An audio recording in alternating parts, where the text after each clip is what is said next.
Ya, wisata misteri di Museum Tua ini menjadi tantangan sendiri bagi kaum muda yang tergabung dalam Jakarta Walks ini.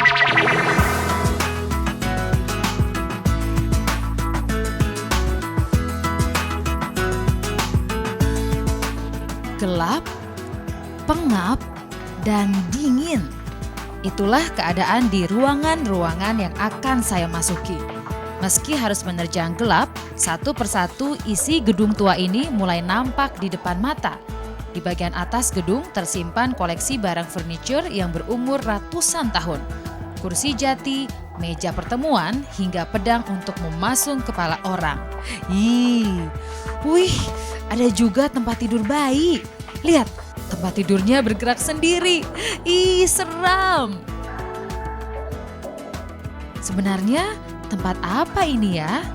Dan apa yang ingin kami lakukan di tempat gelap seperti ini?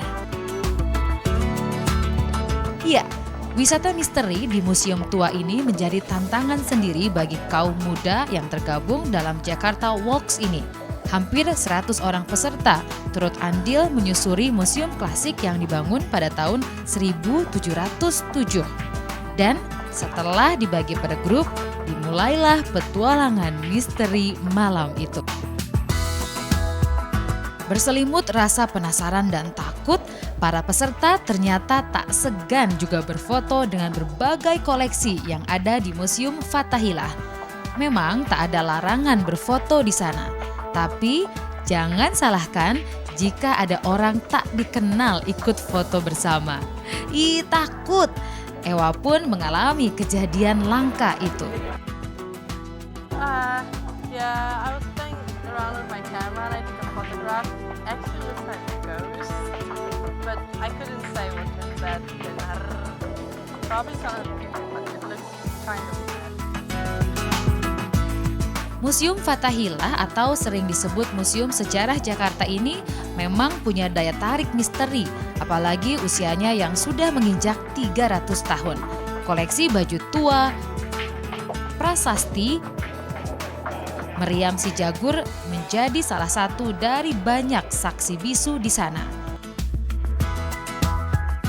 Dan yang paling menyeramkan adalah penjara bawah tanah ini. Dulu, tempat ini menjadi tahanan buat orang-orang yang tidak hormat pada peraturan kolonial Belanda. Ruangan pengap yang hanya berukuran 8 x 3 meter ini konon pernah dihuni 500 orang keturunan Cina yang memberontak di Batavia.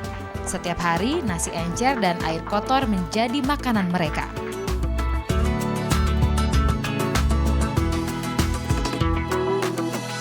Peduli terhadap sejarah masa lalu Jakarta menjadi motivasi utama acara ini.